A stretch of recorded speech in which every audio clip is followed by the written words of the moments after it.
Hey, everybody. Welcome into Redacted on this Thursday. I'm Clayton Morris. I'm Natali Morris. And today we've got a busy show for you. We are going to deep dive what the FBI just revealed in brand new memos about censoring the 2024 election. The collusion between social media companies, Facebook, Google, etc. They really have a plan for this narrative going into the 2024 election, and we will look at this. It's very, very troubling, and all Americans should know about it. So we're going to talk about that. Plus, race is a big part of the presidential candidate this week. It shouldn't be, but for some reason online it matters right now what your race is and what you can say. This is worse than ever. And we're going to talk about why race is such a big conversation right now and why I think it absolutely should not be. We're also going to talk about men and women's sports. This incident at the Olympic Games is not as easy as it may seem. It's not what I'm going to call outrage bait. We're going to talk about it and see if we can come up with some conclusion together. Yeah, maybe you guys can all chime in on this. It's not as, again, on this show, we try to have nuance and a nuanced discussion. So it's not as outrageous as like Fox News makes it out to be and all that sort of stuff. So anyway, we're going to have a nuanced discussion about it. We're also going to have a nuanced discussion today about illegal immigration. Right now, there's a 2,000 person caravan making their way towards the United States on the way from Mexico into the United States. The open border policies of the Biden administration have been an absolute disaster for the United States. And we are going to speak with a mayor of a Colorado city, Monument, Colorado, which is a small city. That mayor has put his foot down. And actually, the residents of that town have put their foot down, saying no to illegal immigrants stopping and residing in our town. And by the way, today is Colorado Day, which is the you said Rado. Colorado Day. It's the 148th birthday of Colorado on August 1st. So it's appropriate that we discuss this with illegal immigrants that have poured into the city of Denver, Colorado, one of the worst cities in America for illegal immigration. So we're going to talk about all of that and more. So welcome in today. Love to you guys. Melody Dawn says, I love you guys. Well, we love you as well. Love you. Yesterday, we had a crazy power outage, and who knows, hopefully, fingers crossed, nothing happens today, but it is like Mercury retrograde right now. So. That happens in a few days coming up. Oh, it is in a few days? It Okay. always feels early on our set here. So anyway, hold on to your butts. We got a lot of news. I think say that a lot. The phrase is hold on to your hats. No, it's from Jurassic Park. Hold on to your butts. Oh, okay. Yeah. Anybody get that from that hold movie line? Hold on to your butts. When it's the Samuel L. Jackson line. Yeah, you can also hold on to your hats, but I'm going to hold on to my butt if you don't mind. I don't know how you have to be standing, I guess. I'm okay with that. I'm clenching all the time. You can kind of do both if you're pretty coordinated. You can hold on to your hat and your butt. Tapping. Okay. Hold on to your... I thought you guys all were getting this, that we were right here. I don't remember that from Jurassic Park. I'm not a Jurassic Park guy. No, but I do want to, I would like to see that again with the kids. All right, let's talk about this. Well, the deep state desperately wants Kamala Harris to become the next president of the United States. She will continue the wide open border policies of the United States to replace American workers with illegal immigrants. She will continue the war in Ukraine and the multiple wars carried out by the Biden administration. She will continue the multi-billion-dollar-a-year child trafficking operation run by the DHS and Alejandro Mayorkas. We've documented that. The Senate has documented that. That's not fake news. That's real. There are billions of dollars on the line right now, so the deep state desperately wants this to continue. So that's why the FBI and intelligence agencies are now ramping up their efforts to censor news ahead of the 2024 election to make sure that you vote the way they want. This growing collaboration between the government and social media giants threatens both our First Amendment rights as Americans and the integrity of the electoral process in the United States. But they don't give a shit. In fact, they are driving America into the toilet. We just learned about a new Department of Justice memo dated July 12th, 2024. Interestingly, that's one day before the assassination attempt of President Trump, by the way. The memo comes from the Associate Deputy Attorney General George Turner, and he explains how the FBI has been actively increasing its coordination with social media companies to censor news and information. It is an unbelievable read. I encourage all of you to go and actually read the entire thing, what it deems as foreign malign influence information. This is a continuation of efforts that began back in February of this year. So what the hell does foreign malign influence even mean? Well, the term applies a stunning 263 times in this memo.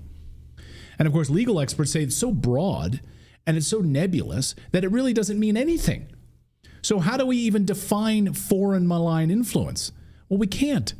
Did you know that America, by the way, has a department of foreign malign influence to help us define it? In fact, this is right from the Department of Foreign Malign Influence. Where do you work? I work at the Foreign Malign Influence Department. What? What does that even mean? I don't know. I just go there every morning. That's my job. I bring a sandwich. So this is the Foreign Malign Influence Department. Here, let's see if this clears it up. This is how they describe. Can you believe they have a Foreign Malign Influence Center in the United States? So this is how they describe it, okay? When foreign actors exploit public discussions protected by free speech, educational institutions protected by academic freedom, and open economies protected by the free market to influence how Americans think, act, and make decisions via subversive, undeclared, coercive, or criminal means, we call this foreign malign influence. Does that settle it for you? Wait. It says when foreign actors, if you go back to that, Philip, it says when foreign actors, but like we found on Twitter that the U.S. is doing it. So is that, do they not care about local malign, like domestic malign?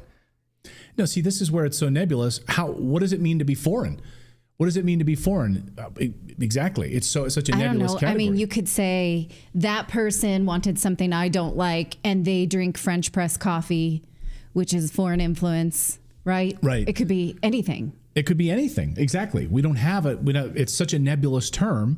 What is concerning, of course, is that this wildly absurd definition can be used to curb free speech and restrict access to critical information, which is exactly what they want. That might not align with prevailing administrative perspective. So they can go after critical information, important information. For instance, remember when the FBI used this classification for the Hunter Biden laptop story, foreign maligned information. They reported at the time by the New York Post's Miranda Devine. Her reporting, of course, was spot on and now has been vindicated. But that didn't stop the FBI from using the foreign malign influence carve-out to censor that content from Facebook and other social media platforms. Foreign actors are trying to sway our election. You've got to suppress this Hunter Biden laptop story. Oh, so the Hunter Biden laptop thing makes sense now too. Oh yes, We'll get there. Yeah, exactly. I mean, COVID, exactly.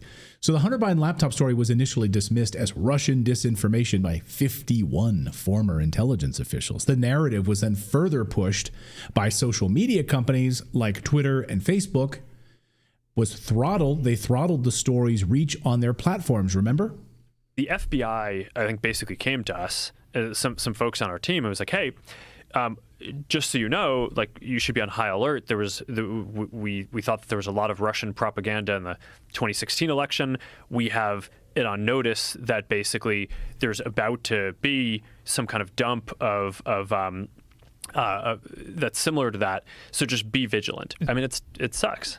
Yeah. Yeah. I mean, because it turned out after the fact, the fact checkers looked into it. No one was able to say it was false. Yeah, exactly. It sucks after the fact. After the election, it sucks, doesn't it? The Hunter Biden laptop story was, of course, initially dismissed as Russian disinformation, and they all went along with it. What's more stunning, even more than the censorship, is the fact that the FBI hid that story from Americans. Interestingly, the suppression occurred despite the fact that the FBI already had authenticated the laptop's contents as early as November 2019. Almost a year before, they knew the laptop was real. So a year earlier, the FBI knew the laptop was real, knew the emails were real, knew the contents of Hunter Biden's laptop was real, and the FBI kept that information from the American people in a coordinated strategic effort, meeting with social media companies, and it's happening all over again. In other words, the FBI interfered in the American election. Bottom line. So this new FBI memo, this new Department of Justice memo, suggests that the FBI will resume regular meetings with social media companies. It says right here in bold text, again, you can read it for yourself. They're going to be coordinating and having regular meetings with social media companies. Because the Supreme Court failed to disallow them to in a most recent case. So, that case was not about whether or not the American government had censored Americans. It had. Whether or not that was a First Amendment violation, it was. That case was only dismissed on a technicality. So there are other cases still working their way through the courts, and hopefully they will disallow or remove this ability for the government to do this. But for the time being, they are still doing it because they are allowed to do it. Right. So in fact, this memo points out how they regularly meet with social media companies, but they had no formalized process in place to share information and meet with them. But now they do. Now they've formalized this process. They formalized it as a result of February of this year. So their new policy, these regular meetings between social media companies like Facebook, YouTube, Google, Instagram, TikTok, they say will serve to brief and discuss potential foreign malign influence threats. So make no mistake about it, they will use these meetings under the umbrella of foreign line influence to justify censorship. That's exactly what they're doing, just like they did with the Hunter Biden laptop case. And, as David pointed out a few seconds ago, the COVID vaccine. Why did the Biden administration meet with social media companies to censor content about COVID vaccines? Of course, that had nothing to do with foreign malign influence. What about the Supreme Court, you might be asking? Well, it's incredibly alarming when we consider the landmark Supreme Court case of Murphy versus Missouri, which was decided back in June of 2024. Of course, we covered that here on the show. The Supreme Court, in a 6-3 decision, ruled that the federal government could continue its collaboration with big tech to censor speech that it deems unfavorable, even if such posts contain factually correct information. Although the court's main dismissal of that case was for standing. It was about who had been damaged and why. The court did agree that the government had done this, and most of the justices agreed that this was inappropriate. So even though we're going to go over some of the things that might have been a little bit more concerning about their opinions, there are other cases. I refer you to the video that Jed Rosenfeld did on YouTube about this very case and why it fell apart at the seams and what cases we can still hang our hat on. Yeah. Grab our butts on. Hold on. Yeah. Get excited about whatever you want to do. So, of course, remember Justice Amy Coney Barrett, of course, who's a Trump appointee, who authored the majority opinion on this, said the censorship is necessary to counter foreign interference campaigns. So she sided with the side of censorship on this. Samuel Alito basically lost his mind in his decision. He said, no freaking way. He said this decision is blatantly unconstitutional and said that it undermines the very foundation of free speech and it would be remembered regretfully in the future. I'm remembering it regretfully right now. And because the FBI is using this basically right now as a blanket of protection, I guess, until these other cases are able to make their way through the Supreme Court. So I would argue that this FBI and intelligence agency suppression of information isn't happening in a vacuum. It has significant implications for the upcoming 2024 elections. Again, Hunter Biden, a poll showed that they had they known about the corruption of Biden and Hunter Biden, the collusion with Ukraine, all of that, the emails and the laptop story, they would not have voted for Vice President Biden for president. It would have altered their mind about the election. But because they didn't have that access to that information, the FBI saw to that, well, then their minds were made up for them. So they could vote however the FBI wanted. I would further argue that our republic hinges on people being informed. All of you people watching right now, there's tens of thousands of you on YouTube and Rumble and X right now watching this show.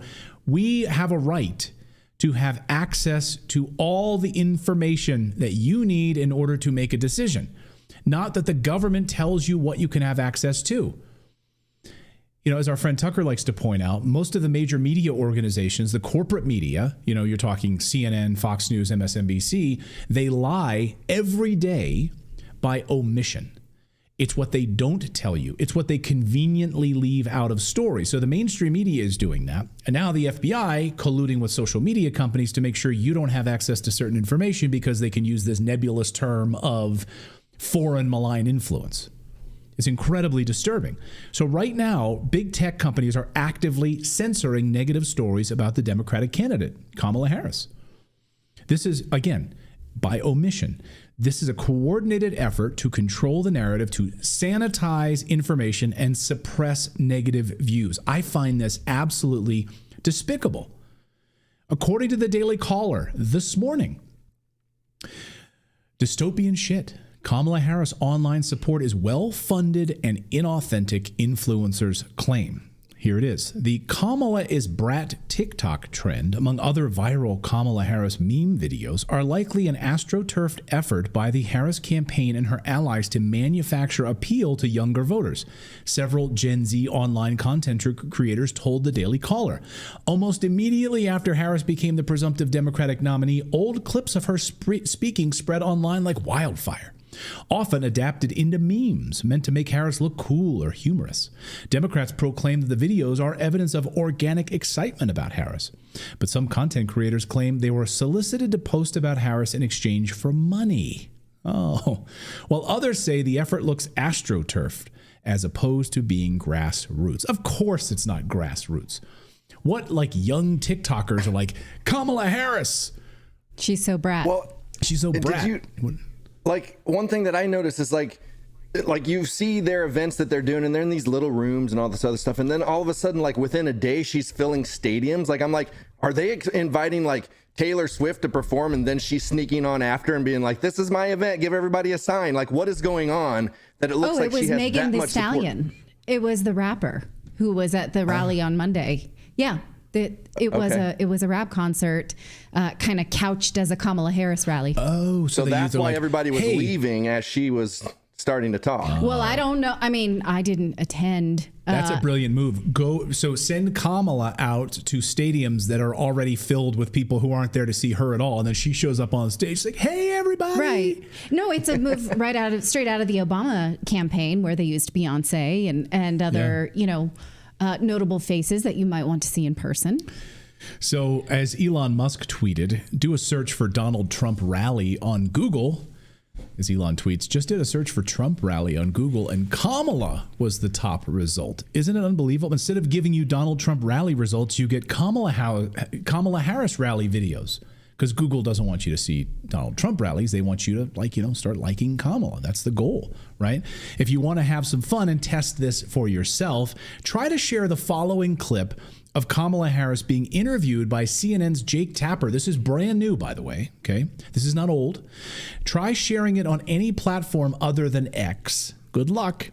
Try sharing it on Facebook and see how long it is until it gets removed or your account gets in trouble for sharing this video. Here she explains how she would provide free health care and education to illegal immigrants. Watch. Must be addressed. The bill also says, quote, every individual who is a resident of the United States is entitled to benefits for health care services under this act. Not every individual who's a citizen, but every individual who's a resident. So you support giving universal health care, Medicare for all, to people who are in this country illegally? Let me just be very clear about this. I am opposed to any policy that would deny in our country any human being from access to public safety, public education, or public health, period. Period. Now try to share that video. See how well it goes for you. So now the FBI openly admits they're working hand in hand with private companies like Google and Facebook to censor information related to the 2024 upcoming election. They will determine what you see and hear. They've put it in writing. They've formalized their approach to sharing content that they want censored. This is absolutely chilling, in my opinion. People may become fearful of speaking out, may become fearful of posting a video like that or sharing information on social media for fear of retribution. Maybe they'll be worried that their Facebook accounts will be shut down, God forbid. What if you engage in content that the FBI deems, is undesirable? Will you be monitored and watched by the FBI and the CIA? We've already seen plenty of videos over the past couple of months of the FBI showing up at people's houses, knocking on their doors, questioning them about posts they've made on Facebook. Really? What are you doing at my house? Because I posted something on Facebook that you don't deem part of your narrative. You're at my house? Really? Go ahead, David. Well, I was just going to say, and like they manipulate the results. Like if you search for Donald Trump, most of the stuff is Project 25 and all that stuff that he said he's not part of or whatever, the agenda. So it's like they're manipulating, like this is actual election interference. and they're just serving up like whatever narrative they want you to think. So it's like you could get, if you search Donald Trump, you might be like, okay, this person is certain they're a right wing, nut job, so we better watch them.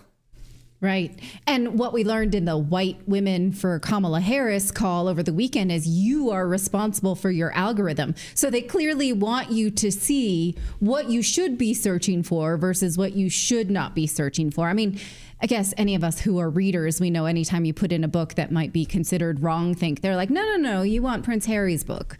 You want Barack Obama's book or Michelle Obama's book, right? They're trying to push you into a certain algorithm. And I feel every day like I'm fighting against that algorithm. Like, no, I want to see this. I want to see what is behind this. I want to watch this video. So the algorithm is not our friend. Thing that No. It pisses me off the most is that they're telling you what they don't want you to do by doing it to you. Like, we're trying to protect you from what we're doing to you. Yeah. Right. You have wrong thing. Right. Yeah. We're trying to keep you in a protective bubble so you don't have access to information that might be posted on a, Al Jazeera website or an Israeli website or a redacted newsletter. A redacted newsletter Right. or a Russian website or an Uzbekistan website. Like, we want to protect you. We want to protect you from information. As Lux Dove in our chat says, this is the UK playbook that is happening right now. It's exactly what they want for the United States. Yeah, the United Kingdom. Exactly. Thank you, Lux. So I'll say this. Think about how this warps our perception of reality, right?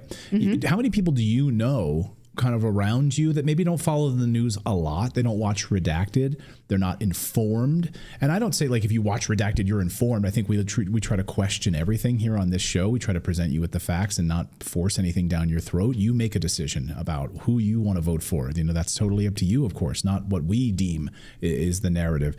So how many people have like a warped perception of reality because they're just spoon-fed Google News or Apple News and they get their information from CNN or FoxNews.com, right? And just repeat things like the COVID vaccine was very effective and saved lives. I'm like, oh, okay, tell me more about that. Right. Why do you think that? Tell me about that. Right. Can you point me to the studies that show that? Things like Kamala Harris is an accomplished politician. Okay, tell me more about that. Those are the headlines, but what do you know about it?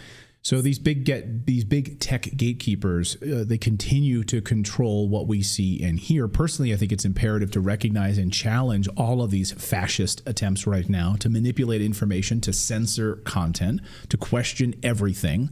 And it's only going to get worse over the next 90 days ahead of the election. So grab your butts. Grab your hats. That's not it. It's hold on to your butts. Hold on to your butts. Grab your hats. Don't let them manipulate you guys. Question everything. All right, we've got more news to get to here on your Thursday. Can I say something real quick before we? Yeah, please. To give credit where credit is due, because this is so rare. But in that interview that you just played with Kamala talking to Jake Tapper, she said, "Let me be clear," and then directly following that, she made a declarative statement. And I about fell out of my chair. Because I'm just not used to that. Usually when I hear the words, "let me be clear," it is just like word salad that's just obfuscation and confusion ensues. So I was actually taken aback by that, and I can admit it. But she must be in voice coaching. Yeah, I mean, good for her. Good for her. She's certainly not taking a playbook out of Corinne Jean-Pierre's "Let Me Be Clear" playbook. By the way, if Corinne Jean-Pierre ever writes a book, because they all do, when they leave, it should be called "Let Me Be Clear." Let me be clear. Sure. And it should be incredibly clear. Absolutely confusing, just totally mind blowing. Like what is going on? Why is there a flash forward and a flashback? Flash forward and a flashback. Hey, we've got more news to get to. We're going to talk about who is black and why they really want you to focus on Kamala Harris's race right now, because it totally distracts you from all of the other major stories, like the 2,000-person migrant caravan that's literally heading for the United States southern border right now. They'd much rather have you talking about her race and if she's black or she's Indian. We'll talk about that. Plus, men and women's sports in a boxing match at the Olympics in Paris has caused an outrage, but it's not really a Leah Thomas story. This is much more nuanced, so we're going to look at it because we're not addicted to outrage. We like the truth here. But first, we want to go ahead. Yeah, but first I want to tell you about our friends over at Black Forest Supplements. We are living in a new realm of tyranny right now. We have a Secret Service that takes down the shooter, but only after he shoots our president, an FBI that fabricates cases, an ATF that wants to take away our guns, and an FDA that favors big pharmaceutical companies over our health. Quite clearly, our government agencies have been weaponized against the American people. In times like this, we have to stick together. We need to back our leader that literally took a bullet for us. We need to fend off the leftist media with independent media outlets that are bought and paid for, and we need to stay strong and healthy enough to protect our families. Just like they're trying to take down President Trump, they're also trying to take down Black Forest's star product NMN right now and the FDA is trying to do this. Not because of safety or efficacy, it's because the same greedy and evil powers that want to put puppet presidents and jab us with COVID vaccines, now they're trying to turn NMN into the first ever anti-aging prescription drug simply to fill their never-ending pockets. Why do they want to do this? Because guess what? NMN works. NMN is vital for the functioning of 37 trillion cells in your body. A new study by Harvard claims that NMN can help reduce weight, cholesterol, even blood pressure in overweight adults. Right now, I've asked Black Forest to give my followers a special discount because I want you guys to have a chance to try this for yourselves before any FDA restrictions come into play. So for the next 48 hours, you can buy 2 and get 1 free. They just emailed us and they're set this up. So now you can buy 2 and get 1 free for the next 48 hours. Okay. So I urge you to check out the link, grab some for yourself, take advantage of it right now. blackforestsupplements.com/redacted. You can use that QR code right on the screen as well. blackforestsupplements.com/redacted for the next 48 hours. Buy 2, get 1 free. And our thanks to them for supporting the show. They are up against a big, huge pain in the ass at the FDA right now. Well, race is a losing issue on the campaign trail. Do you or do you not agree? The internet right now is spinning its wheels debating whether or not Kamala Harris is black enough. She is mixed race. Her father was from the Caribbean. Her mother is an Indian immigrant. That makes her half Caribbean, half Jamaican specifically, and half Indian. This is such a dumb question.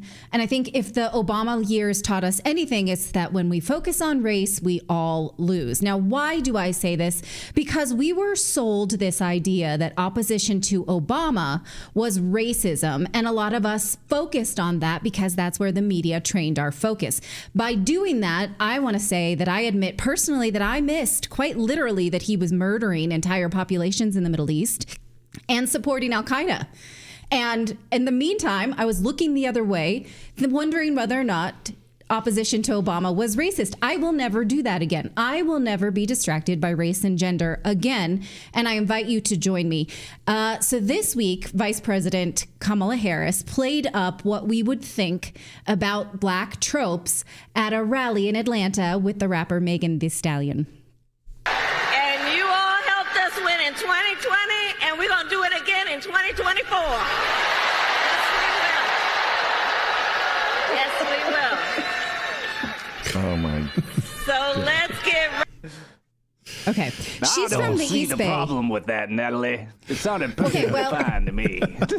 She and I were born in the same area code. We're both from what we call the 5 and dime, the 510, the East Bay. Yeah. This is how we talk. Her accent should be fairly like mine.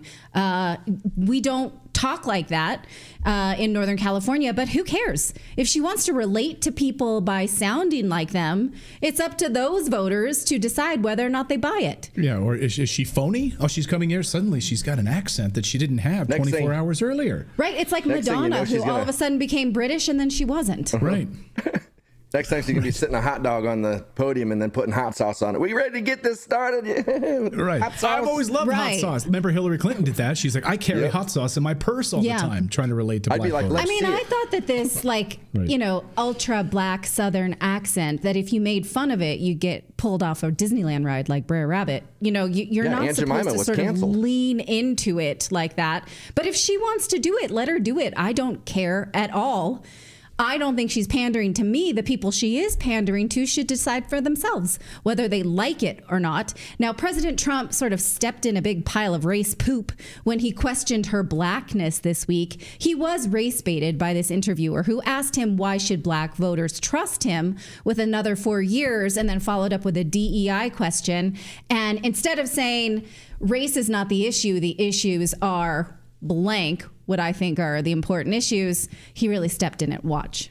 I have been the best president for the black population since Abraham Lincoln. That's my answer. Better than President Johnson, who signed the Voting Rights Act. And for you to start off a question and answer period, especially when you're 35 minutes late because you couldn't get your equipment to work, in such a hostile manner, I think it's a disgrace. Let me just ask a follow-up, sir, and then we'll move on to other questions here.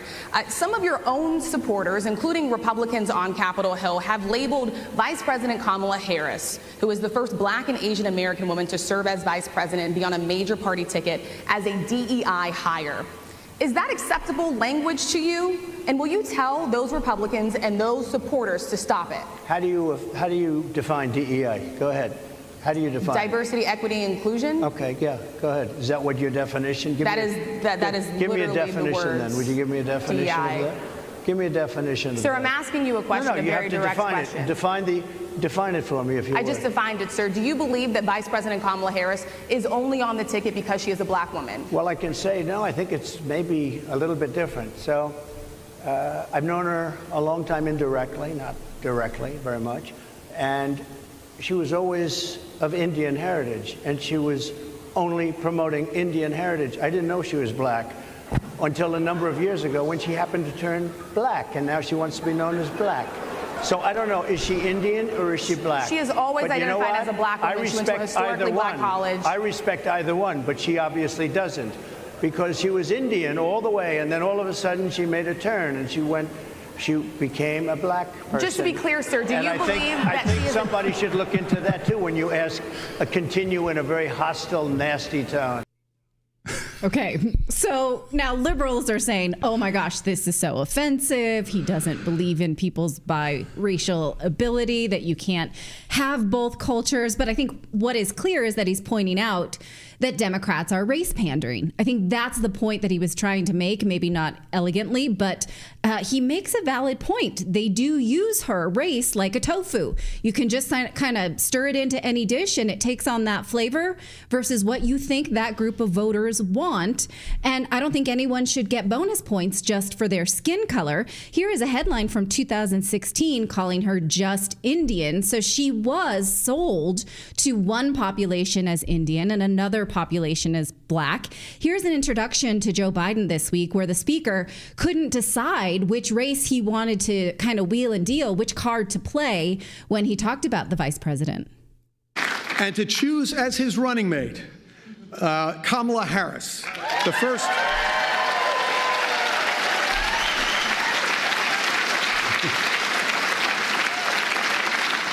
black woman, South Asian American to hold the vice president, but you already knew that.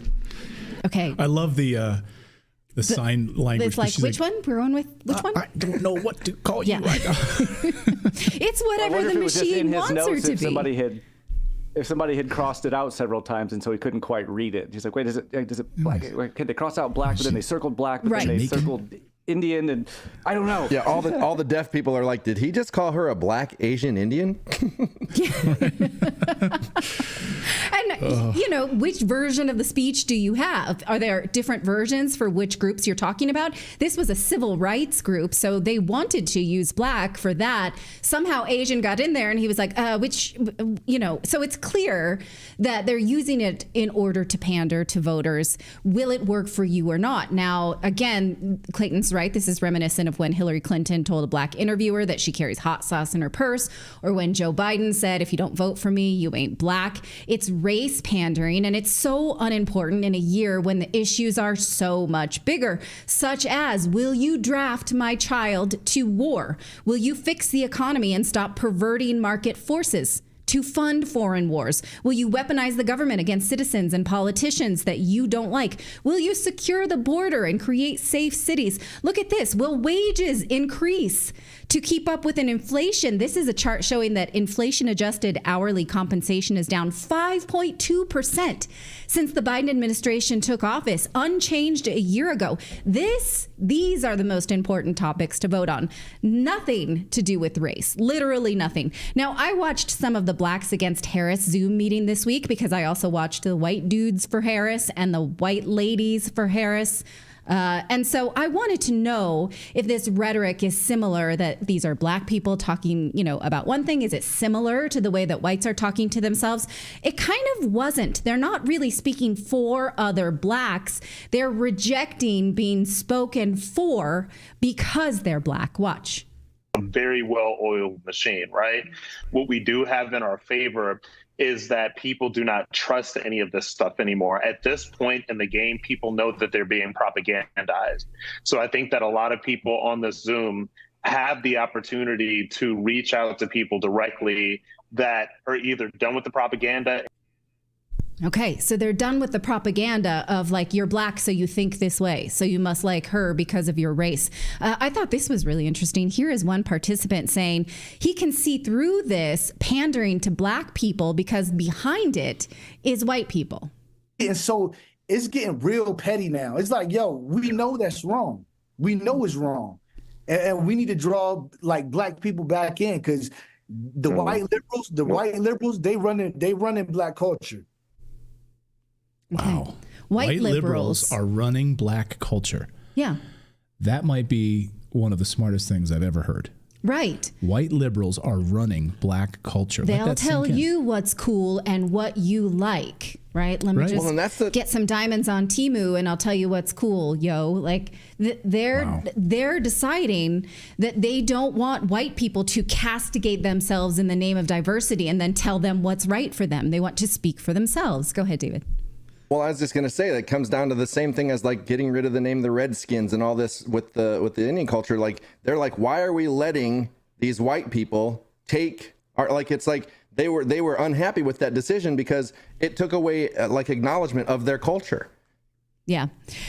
So again, I don't think this guy wants white people to speak for them. I think he wants what the rest of us want, which is safe and prosperous country.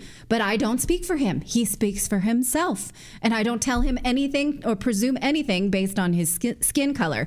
Now, here was a New York Post article last week that really spoke to me. The headline was, "Better Served by Republican Policies. Black Men Reveal Why They Are No Longer Democrats." And I really liked this quote from this man who said, "During the protests in Providence, I led from the front, putting myself at risk." But then he says, but our enemy is not white people.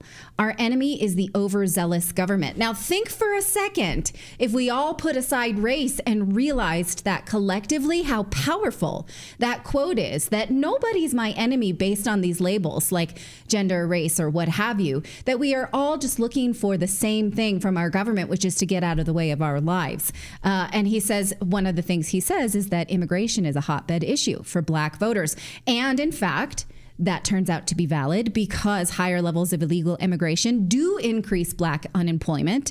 They do increase rates of black incarceration. They are absolutely correlated. Why?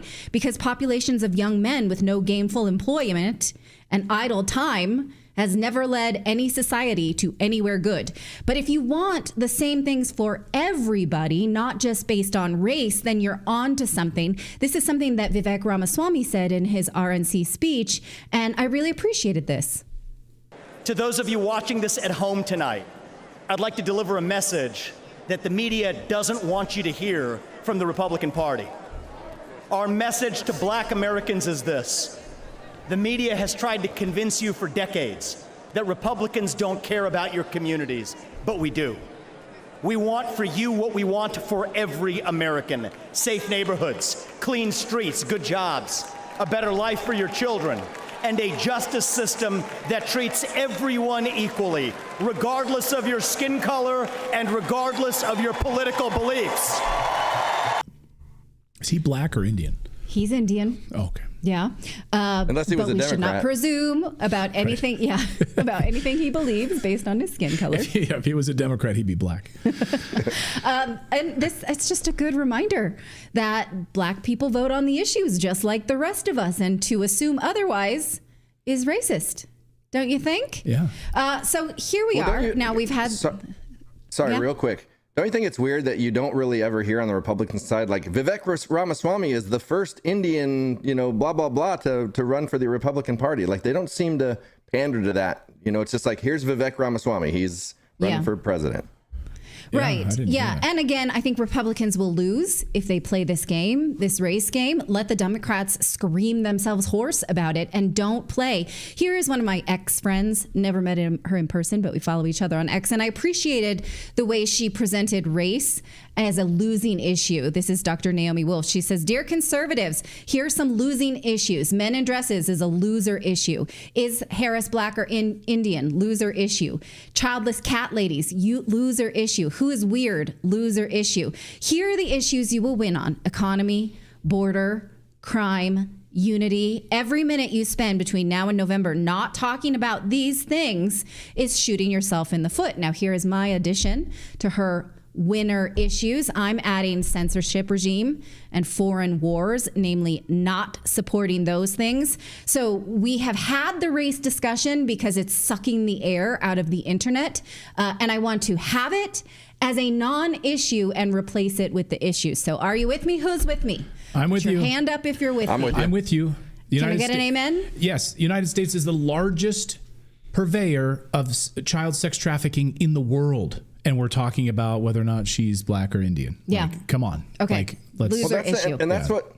That's the thing that I talk about. Like, the government has done an amazing job of dividing us and propagandizing us and thinking that those are the things we should be focused on. Let's focus on individual issues and let's ignore the most important stuff. And they're great at it. And we've been doing it for years. So I'm on board.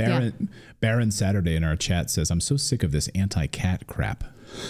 Yeah. Baron is pro-cat. Okay. I'm very allergic to cats. I grew up with a cat. I loved my cat as a child. Yeah, we always have this argument because Clayton wants to get a cat in our house. And no, I don't. I liked cats. I look like Quasimodo all the time. But I love my dog. I am happy with. But yeah, what about a hairless cat? Son. No, I don't want a hairless. Then I might as well just get a dog. Right? That's the way I look at it. Well, dogs just get a dog if you need a hairless cat. Our middle child is very much like a cat. She loves you when she loves you, and then she doesn't when she doesn't. Yeah, like, Ava, come back and hug. She's like, no, that cat, she's off. The cat's off. Yeah, so we already got one. All right, we got more news to get to here on your Thursday. We're going to be talking about men in women's sports. This has caused an outrage at the Olympics over the past 24 hours, but we're going to have a more nuanced discussion about it because you're not watching CNN or Fox News. We can actually talk about it and have a thoughtful, critical discussion, and we will do that in a moment. We're also going to talk about Colorado because today is Colorado's birthday, 148 years old, and the city of Monument, Colorado, has put its foot down about illegal immigrants, passing an ordinance saying, no, you are not allowed to reside in Monument. You're not allowed to stop your buses coming from Denver filled with illegal immigrants in our town unless you're legal. You have a green card? Great. You're welcome. You have a place to live? Great. You have a place to work? Great. If you're illegal and you broke the law, you are not allowed in our city. We're going to talk with the mayor of Monument, Colorado, coming up in just moments. But first, we want to remind you about our friends over at American Financing, because in today's economy, the stress of providing for your family and yourself, of course, is daunting and overwhelming. And politicians don't seem like they are keen to fix this for you. They want to send our money abroad to foreign wars, not help the economy in the United States. So you're on your own. That's why American Financing can help you, because they will teach you the trick that wealthy people know, which is to take whatever assets you have and leverage them in order to build wealth. They don't think, oh, I have just this one house, I better not touch it. No, of course not. They use what they've got to build wealth. You can do that too if you have equity in your home. They can help you refinance your home and use some of that equity to free up some cash. They are saving their customers as much as $854 a month. That's like a $10,000 a year raise, and they can close in as little as 10 days. So you can start as well. Call them at 866-890-8434 or head on over to americanfinancing.net/redacted. Well, Angela Karani is trending because the Italian boxer forfeited a match in the Olympic Games against Imani Khalif. She's an Algerian boxer that failed at least 2 biological tests, which showed that she had XY chromosomes. Now, the internet is going crazy about this, saying, oh, we're ruining women's sports. This person is a male. She shouldn't have been able to compete. But let's look a little bit closer at the story, because what happened was that these two went up against each other. The Italian boxer took a direct hit to the face, forfeited the match in tears, and then walked away. Now, it's true that the Algerian boxer Khalif has XY chromosomes, and that means that person has biologically male chromosomes. But she was assigned a female at birth. She was raised a girl and has otherwise girl parts. So this is not a story like Leah Thomas, who went all the way through puberty as a boy, competed as a boy, is a man, decided to identify as a woman, and then compete in women's sports. This is something completely different, because this person was raised and identified, she didn't identify as a girl. She was assigned girl at birth and has girl parts, but happens to also test for an XY chromosome. Now, wait to ask your questions, David, because I want to make this comparison. Well, it wasn't a question. I just want to, the person in red is who we're talking about, right? Like, because there was blue and red. Okay. Yeah. So the girl in blue that you saw crying is the Italian boxer that forfeited the match after taking a direct hit to the face. 46 seconds in the match, yeah. And so the one in red is the Algerian boxer we're talking about. Now, this has, in fact, happened before. So hold your opinion until you hear this, because this is Maria Jose Martinez Patiño. She was a world-class hurdler who was denied participation in the World University Games in 1980 because it turned out that she, too, had XY chromosomes, and she also had internal testes. In other words, she was intersexed. She didn't know this before. She was tested and found out as a result of that, but had an entire career competing and training as a woman, was raised as a woman, assigned woman at birth, and then she was asked to retire. She refused, and she was eventually allowed to compete. So people say she was a trans athlete hero. She was not. She was not transgender. She did not identify as a woman. She was a woman who found out that she had this genetic condition which gave her XY chromosomes. That's an intersex body. Nothing to do with transgender, nothing to do with what you identify with. Now, the difference between Martinez Patiño and Khalif is that Khalif, has known about her XY chromosomes from previous tests and still wants to compete. It's only the fact that she's known it for longer, but the sprinter that we just talked about, the hurdler, knew it as well and wanted to compete. So what's fair here? Is it fair to an athlete, for a hurdler specifically, to find out that she's got this internal condition that she didn't know about and have to retire? Now, the IBA, or the International Boxing Association, released this statement about the Olympic Committee's decision to let these two athletes compete in women boxing. They said that because these two athletes have previously failed the genetic tests, they had been removed from competition in 2022 and 2023. Now, the first one, Lin Yu Ting, did not appeal the decision, meaning that decision was legally binding. Khalif initially appealed the decision, but withdrew during the appeal process. So they're saying that both bans were legally binding. They were not allowed to compete before. And they note that the decision was legally binding by the Court of Arbitration for Sport. That's the same court that decided that swimmer Leah Thompson could not compete in swimming against other biological females. Now, again, this is tricky. Leah Thompson is a man, has all the man parts. Thomas, sorry, I always say this, was a man until he was 17, I think, right? Khalif is not, was a woman raised as a girl, always thought she was a girl until she tested, just like this hurdler. So again, there are two issues here. What's safe for the athletes? What's fair to the athletes? Is it fair for a girl who thought she was a girl all her life and then gets these tests to be pulled out of sports? It would be fair if it's a safety issue. Is there any information showing that her presence makes other people unsafe? We have to look at that. We have to look at that collectively instead of just like becoming outraged because it looks like something that we are conditioned to be outraged about, which is men and women's sports, which I am regularly outraged about. But I find this one to be a bit more nuanced, which is why I want to collectively lower the temperature and say, okay, wait, let's think about this. So for once, I don't agree with J.K. Rowling to rush to judgment on this. Here's what Rowling said.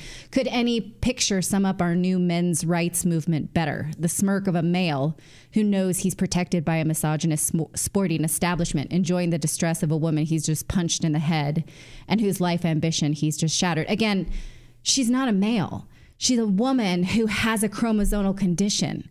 And so I think that we should be careful about this. So she's not, I mean, she tested, so she has the biological male chromosome. I think that it's much similar to the hurdler that I showed you in the beginning, who didn't even know that she had this intersexed condition because had been raised, was told by her family, had all the girl parts, had boobs not put on by hormones, had a vagina presumably not surgically created, think you're a woman, train with women, and then you get these tests and you're like, oh no, I have this condition. Does that preclude you from sport? So either both of them should have been excluded or both of them should not have. So why the hurdler and not the boxer? I don't know. I mean, I'd love to hear what our viewers think about this. I mean, and think about this as your daughter. You've always thought that this was your daughter. They're a great athlete. Oh my gosh, they're making it here. And then you get this blood test back and you're like, oh, should they pull out? Is there any advantage they've had up till now? Again, I think it's important because I am very much against men in women's sports, but this is not a man and it has nothing to do with transgender. And I think we'll lose the plot of fighting for women's sports if we don't see the distinction. Don't you? What does the chat say? Grover Lord in our chat says 1 in 30,000 people have this condition. Yes. Back when I was on Fox News, I said that on the air. I pointed that out because there are families. I mean, we can have this sort of like outrage Fox News response to things, right? MSNBC response to things. Or we can have a more nuanced discussion about it. And you imagine being a parent and you have you think it's a girl, right? She's born a girl. She's got lady parts. And then for her whole life, it's a girl. And then you find out she's got this genetic condition. Right. So this is a question of, is it fair and does it make the other women less safe? Do we have that picture? Actually, that's a good question. So do we know that all right, she thinks she's a girl her whole life. She's got lady parts, right? Can we pull back up this picture of her while you're making that thought? The one where she's got the big white tank top on and, at least we can look at her. Yeah, go ahead. So, maybe we don't have it. There it is. Yeah. Okay. So I forgot what I'm just going to say. Okay. But I think the point I was going to make is, do we know that there's any advantage? I mean, that's the real question here. Is there any science or data to show that, okay, because he has this chromosome, now he has more muscle mass? I'm not comfortable calling her a he. I think she's a girl. Then you be comfortable however you want to be comfortable. I'm calling her. I'm just asking, because she's got this male chromosome, does that make her more strong? Does it allow her some advantage that we don't know about? Exactly. That is the question. And do we have any data on it? The Boxing Association said that it didn't test her for testosterone. So that should probably be done at this point if there are people feeling like it's unsafe. She doesn't look to me bigger than some of the largest female athletes. That's hardly, a bellwether. But at the same time, she has lost 7 fights. I think it was, I read somewhere that she had lost 7 fights against other female boxers. Yeah. So she's not anyway, undefeated. Right. So I don't think that we should confuse this with the transgender issue, with transgender men in sports. This is not the same thing. And it's proof that this is maybe trickier than we would like to think. Just offering it our outrage is kind of unproductive here. So we have to think about it. But I think it's been clear from the segments we've done before. I don't agree with men in women's sports, men who identify in to women's sports. That is a totally different thing. And I guess while we're on the subject, it's been reported today that President Trump has said on the campaign trail that he will ban men in women's sports for whatever it's worth. So let me know what you think of this very nuanced story. I appreciate this conversation. No, we have the best audience in all of media because you guys are not dicks and you guys are having a nuanced conversation with us. We're just asking questions. I mean, I don't know. I would love to know the science on this. In the locker room, this person would look just like me, have the same parts, right? And so I would not be uncomfortable with her, with my daughters in the locker room the same way I would with Leah Thompson. Right? There is a distinction here that I'm asking us to have because we're smarter than everybody else. Hey, ladies. And not medically enhanced parts, but actual real biological parts like you. Yes. Right. Yeah. Again, 1 in 30,000 people are born that way. So it's a good question. It's an interesting one. All right, we've got more news to get to here. It is Colorado Day, which is the birthday of Colorado, 148th anniversary today, August 1st, that is. And Denver, Colorado is the 6th most re-ticketed city in the country for illegal immigrants. They want to fly to be in Denver, Colorado, and Denver, Colorado has welcomed them. And now they have an illegal immigrant crisis, of course, which is taxing resources. Hospitals are overrun. Crime is surging. How did that work out for you? Well, one small town mayor not too far outside of Denver in Monument, Colorado, saying, we do not want your illegal immigrants being bused to our city. We can't afford it. If you're legal, you're more than welcome to. If you're illegal, sorry, keep on going. Go to Chicago if you'd like. We're going to talk to that mayor in just moments. I sat down with him just a short time ago and had a great discussion with Mitch LeKind, so we're going to talk about that. But first, I want to tell you, if I can pull up my notes here, about our friends at Lear Capital. Because I know we talk a lot about gold on this show, but silver is also a fantastic investment. It doesn't get the news or the coverage that gold does, but many financial experts believe silver is the best kept secret in investing. It's an industrial metal, so it's in everything from cell phones to batteries, electronics to solar cars, electric, medical industry, all of it. AI, of course, is all the new buzz, needs silver in a big, big way. Back into 2020, silver was in a surplus. And solar was a tiny source of the demand, and AI was, of course, non-existent in the way that it is today. Now silver is in a deficit. We have a shortage of it. Our friends at Lear Capital can help you get set up investing in silver. Right now, I think today it's like $28 an ounce. So, again, once we see these interest rates coming in September being cut by the Fed, get ready for precious metals once again to surge. Go to LearRedacted.com. That's the website, and you can download and get their free silver shortage report. You can learn about investing in precious metals. We think it's an important part of our investing journey to make sure that some of our U.S. dollars are, in fact, converted to precious metals, given the way that the U.S. dollar is collapsing in real time. You can also call our friends at Lear Capital. They're an American company. They don't have a call center in India. You're going to speak to Americans on the phone. Call them 1-800-613-3557 for your free guide right now. A free silver shortage guide, and learn how you can invest in precious metals. So thanks to Lear Capital for supporting what we do here at Redacted and helping our viewers invest in precious metals. We are big believers in them. So earlier today, I had a chance to sit down with Mitch LeKind. He is the mayor of Monument, Colorado. Today is Colorado Day, August 1st, so it seems appropriate to sit down with the small town mayor of Colorado to talk about the illegal immigrant crisis that has hit Denver, Colorado, and the spillover effect and what it looks like hitting these small towns. Now, Mitch made some national headlines a few months ago when he said, no, any of these buses that Denver wants to send around to different parts of the state, we do not want those buses stopping and landing here in Monument, Colorado to reside, to tax our resources. We're a small town. We don't have the money. We can't afford it. And he was labeled, xenophobe. He was labeled a racist. Of course, that's the response from the liberal media. So anyway, had a great discussion with Mitch LeKind. Here is that interview. Well, if you want to see what illegal immigration has done to America's cities, look no further than Denver, Colorado. Hospitals overrun with illegal immigrants, illegals camped out in tents, blocking street corners, crime rates surging. For the per capita, Denver has taken in more illegal immigrants than any large city in America right now. In fact, new data shows Denver is the 6th most re-ticketed city in America. What does that mean? It means that when illegals arrive on buses and planes in New York City and Chicago and other areas, they pick Denver as the places they want to be relocated to. And Denver welcomes them with open arms. Now there's a spillover effect, of course, because Denver is collapsing. Where do all of those illegal immigrants go? They go to the suburbs. And Denver is now more than willing to put them on buses and ship them out of Denver into the suburbs and across the country, even up into Canada, if they'll have them.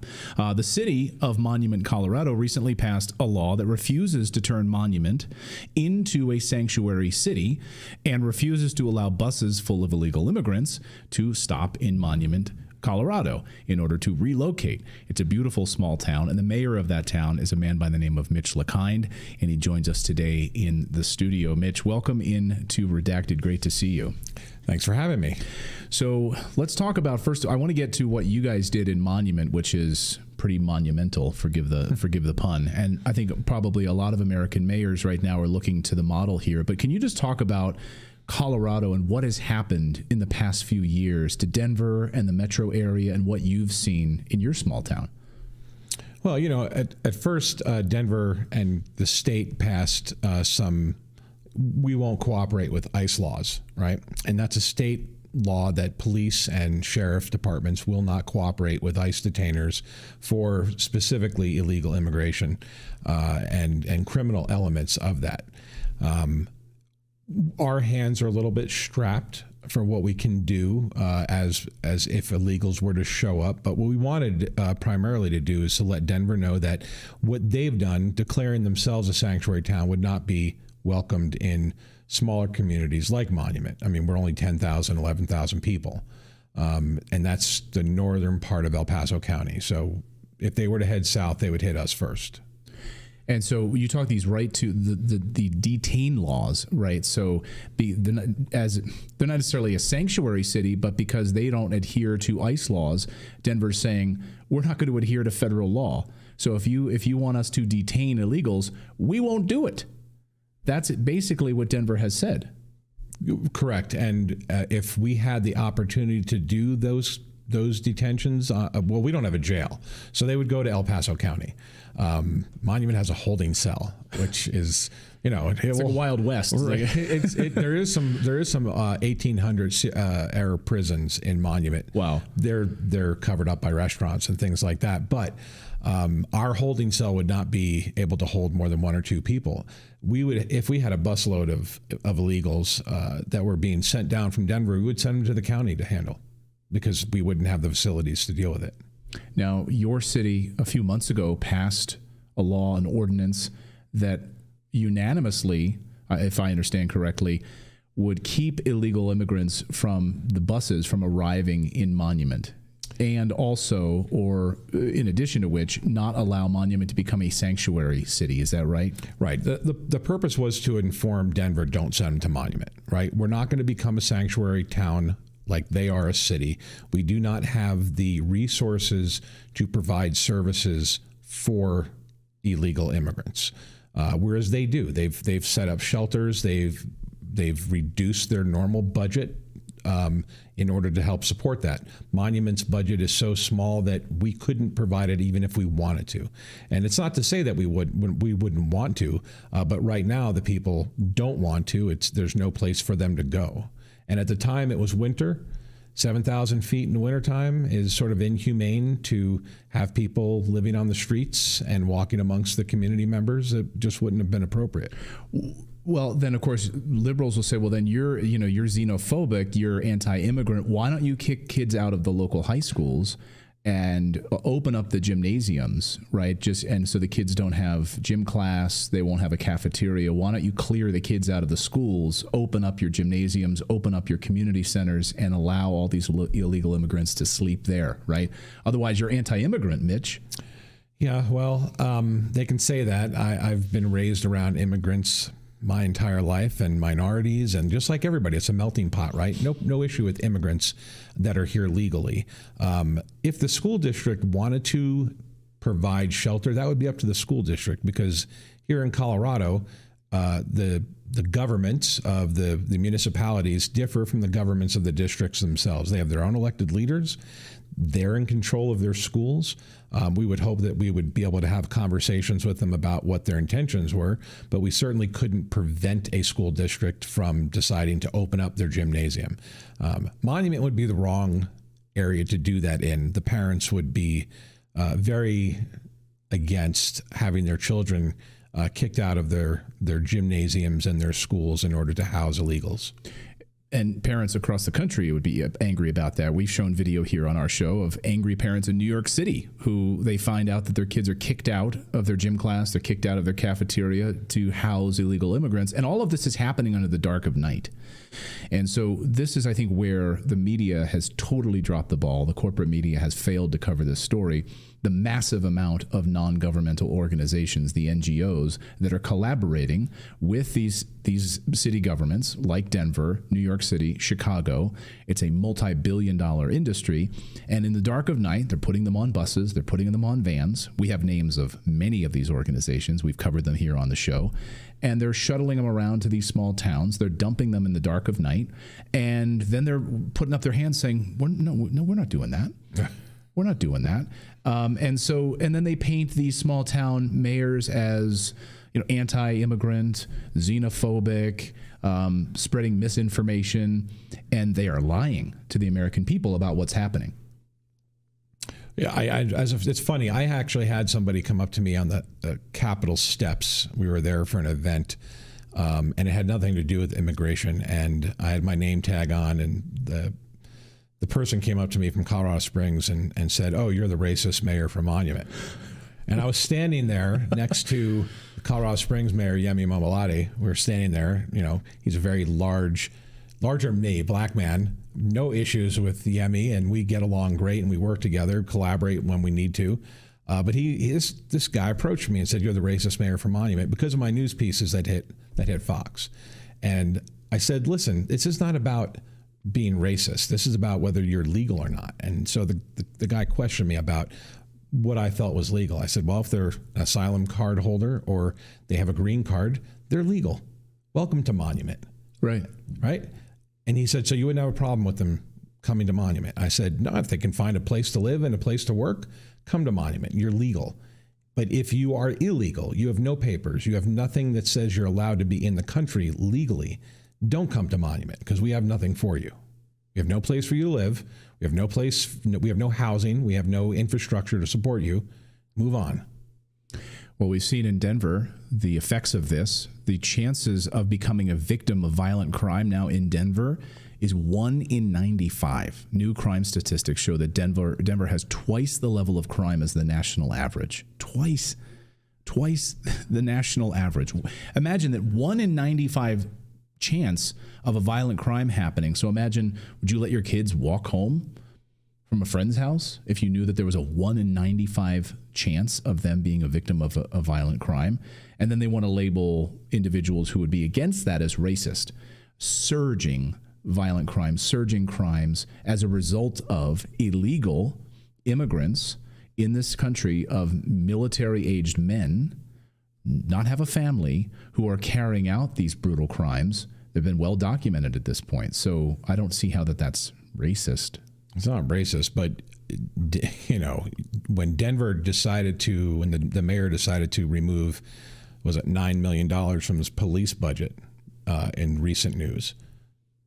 How are the police supposed? If you remove your police, how are you supposed to protect people from these violent crimes, right? Regardless of who they're being committed by. But, at the same time, he's inviting illegals to come to his town of military-age men, right? I don't know who's committing the crimes, but, that would be absolutely terrible to have said, I'm going to cut my police force, their budget, $9 million. By the way, $9 million is almost the entire town of Monument's budget. Well, you've seen in other suburbs around Denver, Aurora, Colorado, for instance. Recently, of course, we see the illegal Venezuelan immigrants who have been in Aurora, Chicago, and other areas. There's been a rash of crimes over the past few days, and that is very, very close to Monument. That is not a country removed. I mean, that's right there. You're seeing this spike in crimes. Talk about what other mayors are talking to you about. Have they reached out to see how maybe they can do something similar? What have you been hearing from other mayors?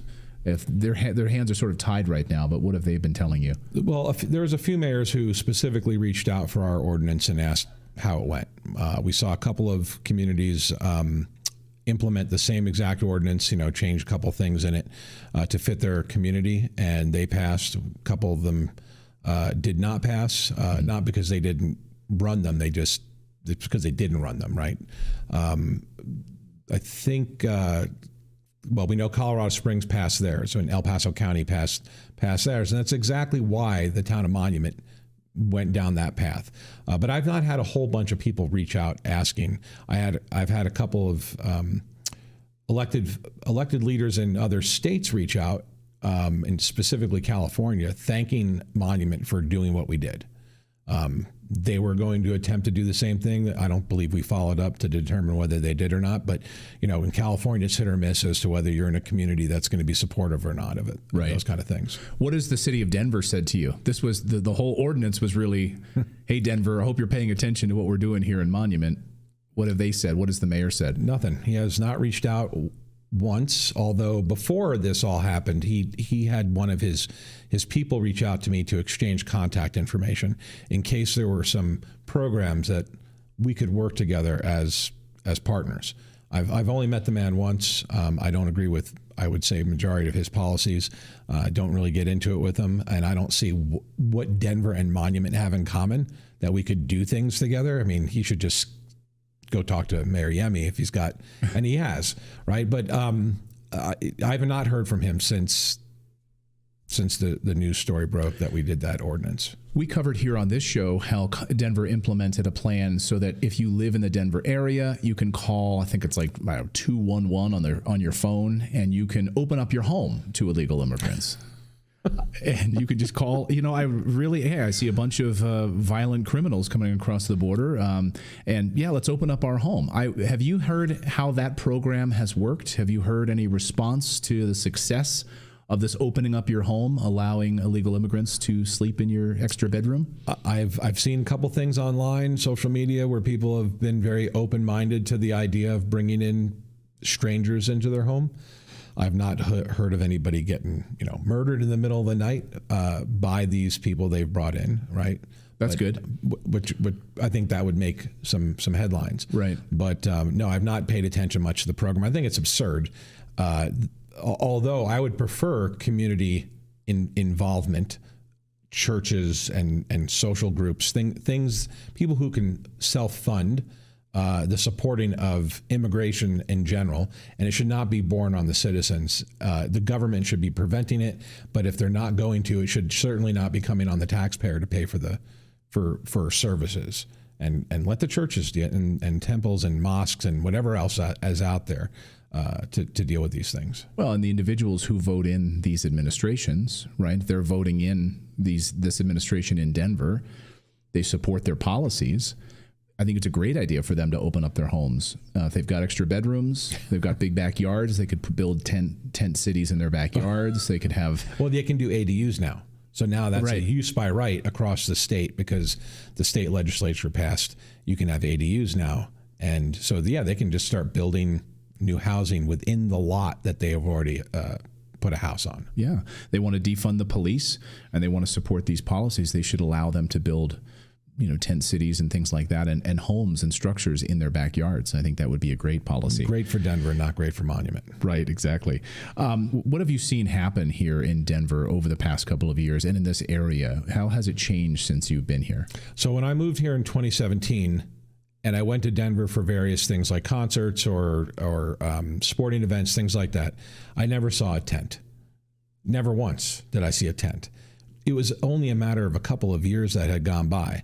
And there are tents lined up on the street corners, right? You can literally drive through tent cities in the middle of Denver, and that I had who would have thought that would have happened in a major metropolitan city? I used to work off Larimer Street, and I could look down into the stadium, into the baseball stadium, and never did I experience. I saw the homeless people here and there, but no tents set up, no illegal immigrants set up and creating their own cities. I just never would have experienced. I thought I would experience something like that in Denver. Unbelievable. Well, my guest has been Mitch LaKine. He's the mayor of Monument, Colorado. Maybe a marker for what other cities around the country can do to prevent their cities from turning into sanctuary cities as well. Mitch, great to see you. Thank you so much for joining us. Appreciate it. Appreciate it. So my thanks to Mitch for joining us here in the studio. Great to be able to speak to a mayor who's putting his foot down and trying to protect the people of his town. Thanks to all of you for subscribing, and thanks to a record number of viewers over the past month. We really appreciate it. And thanks to all of you for subscribing on Rumble, on YouTube, on X. We couldn't do it without your support. Again, we are independent. We are not controlled by billionaires and big media corporations. So thank you guys for your support and subscribing to the channel. We are live every day, Monday through Thursday at 4 p.m. Eastern Time. And we will see you back here on Monday, everyone, at 4 p.m. Eastern Time. Have a great weekend, everyone.